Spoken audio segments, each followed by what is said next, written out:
So I'm here with Noah Johnson, and you're running for commission in District 10. Yes, District 10. Why are you running? Well, I want to be a voice for those who want to build a more inclusive community. You know, one that involves more family-oriented amenities, supporting small businesses, and also just building better infrastructure in District 10, which is the district that I live in right now. Okay. So, how have you been involved in the Athens community or in the local government over the past few years? Well, the past few years, I've been in town 8 years. I played a major role in the passing of the bar admittance anti-discrimination ordinance that we got passed downtown, also in the No Cash Bail movement, and, you know, just working to help Athens to be a more inclusive downtown. You know, we've produced a lot of events and a lot of things that brought people together downtown, and I just look forward to continuing that work, you know, continuing working with elected officials, community members, coalition building, working with nonprofits and plus private to try to get some real things done and knock out this poverty rate. Yeah, and you're the co-founder of Athens Anti-Discrimination Movement. Yes, and there's a lot of initiatives in there that I definitely feel like we can continue. And doing some great work. You know, some of that stuff that I named, we actually did that under Athens Anti-Discrimination Movement banner.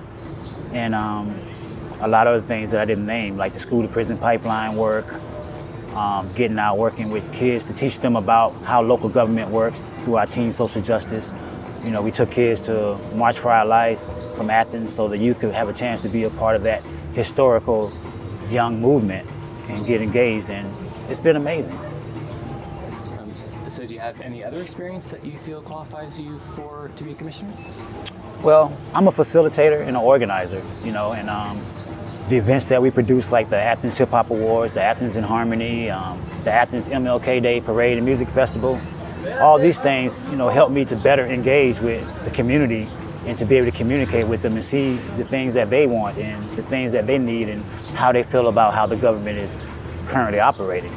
I'm for a more participatory government, which means that, you know, we will go out of our way to make sure that as many people that want to be involved and as many people that we can get involved to be involved in the government and be involved in decisions that are being made.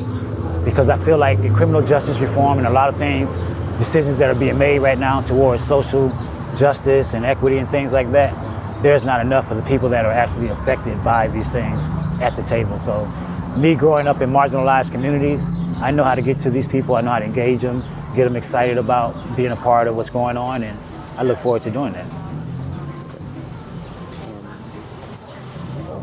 So if re-elected, or if elected the first time, what would your top priority be in the very first term in office? Again, I would like to say one of the things that I'm really committed to is this participatory government. You know, there's a part of our charter that says that the government is supposed to go above and beyond their efforts to try to get people, especially in marginalized communities, part of the process. I really don't feel like that is being done enough. So, you know, questions like, are we adequately getting information and input from the community? You know, do we have the right data from the community to make for decision making? I think that stuff is very important for us to move forward and to strengthen our, you know, city and to have a stronger economy. We have to have input from everybody. I feel like the people have good ideas, but if they're not being heard and they don't know when it's the opportunity to be heard, we're not going to have access to the ideas. So how would you help promote people being more engaged? Just like sort of like letting people know like, what's going on, or like what ideas do you have there? Well, being that I would bring a marketer's eye to the commission, the same way that we engaged in promoting the events and the same way we engaged into getting people to participate in the ML Day Parade and Festival. So we're talking about taking something that's not in existence or something that's lacking for as the communication and engagement with the community and strategizing to make that happen. It's going to be marketing. It has to be platforms set up to where everyone have access to communication. We have to look at the gaps in communication. You know, some people are reading flagpoles, some reading Athens Online, you know, but I think we can do a better job at making sure the government has its own outlet and not just relying on these these institutions to put the word out. We have to go out and get involved. We have to go out into the community. Each commissioner has to make sure that they're covering their territory and not just a portion of the territory, that's reaching out to them. But we have to go harder to make sure we get out there. So I'm willing to get out into the community, do newsletters. I have a database of over 4,000 local people that I can do newsletter with. And these are people who are voting every year for the Athens Hip Hop Awards that sign up for our newsletter. So I would like to engage with these people the way I have been doing with COVID, sending out information to them so they can stay engaged with what's going on in the community, because they don't always get the message from the ACC website or from the flagpole or other outlets. So that's my plan. So do you feel this election is more about the big issues like social justice and climate change? Or maybe is it also about the smaller issues like basic government services and just generally keeping your constituents informed? I feel like they're both very important. If we're going to make the changes in the social justice and the climate control, we're going to need input, and we're going to need all our constituents on board, and we're going to need the things you name. We're going to need government services. We're going to need the amenities all to line up with whatever we say we're going to do moving forward. So I think it's important, but of course those big issues is going to take the most work and the most coming together on. It's going to be the social justice issues and climate control. For us maintaining the happiness of our constituents, I think that's not the biggest of the jobs, because that's something that steps have already been taken to do that, and we're kind of like just trying to fit into where things already are and take things further. But my goal is to try to serve my constituents the best I can, and also make sure that the city is being taken care of on the whole.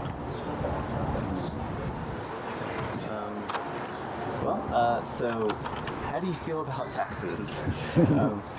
Is our local government adequately funded right now, in your opinion? Or if not, how would you change that? And are there some taxes that you would prefer to use over others? Well, my comment to that is, really, at this point, my mind is just locked into like this COVID situation that's going on, and I feel like we should reconsider like allocating some of those splash projects and just the tax funds to help out the economy, from this COVID crisis. I think we really have to consider that. And other than that, with the land situation with UGA, I would like to see something done there to where I know they're not paying taxes and there's a lot of property that they own. So I don't know how we could come together to try to balance out that situation. But right now, I really think that we should be looking at the splash dollars and the splash projects and seeing how we can make sure that our local economy stays strong after this COVID situation.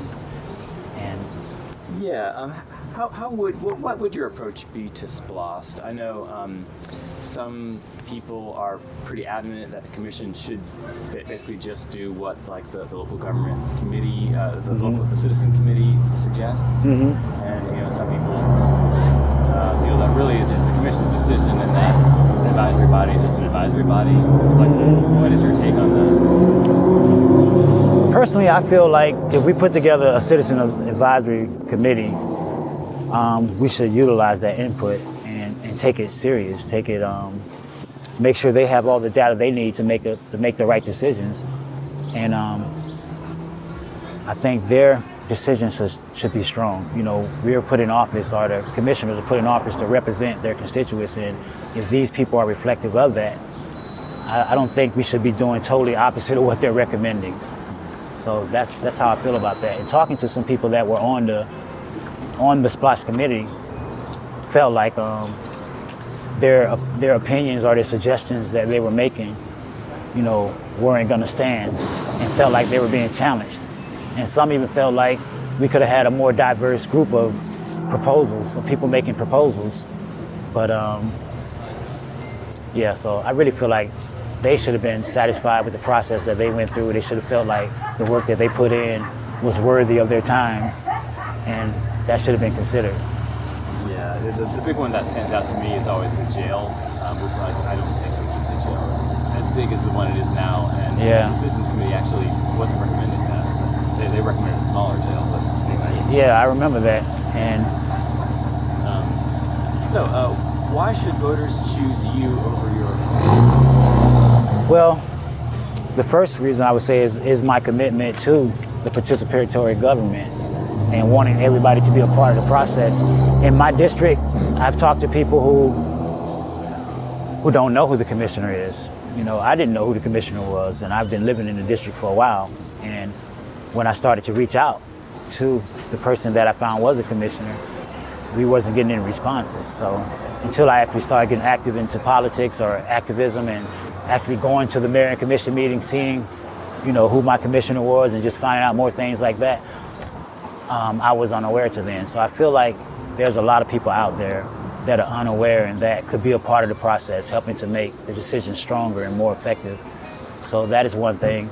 My background and insight from working with marginalized communities, if social justice and equity and things like that are big issues now, and those are things that we're trying to change, I feel like having a person with that experience and from those communities that know how to engage with that community is a plus. We've never had a minority represent that district as far as I know, and I think it'd be great to just stir things up and to have a new energy there, a new perspective there. And I'm not just coming out of nowhere and just saying I want to be a part of politics. You know, for 4 or 5 years, I've been active in the community, making things happen, working with people that's on the ground, working with nonprofits and elected officials. I really would like to have a chance to do more than just try to push the current elected officials to do the things that we know need to be done. I would like to have a voice at the table and be a voice for those who want to build a more inclusive community. Is there anything else that you'd like to mention that we haven't gotten to yet?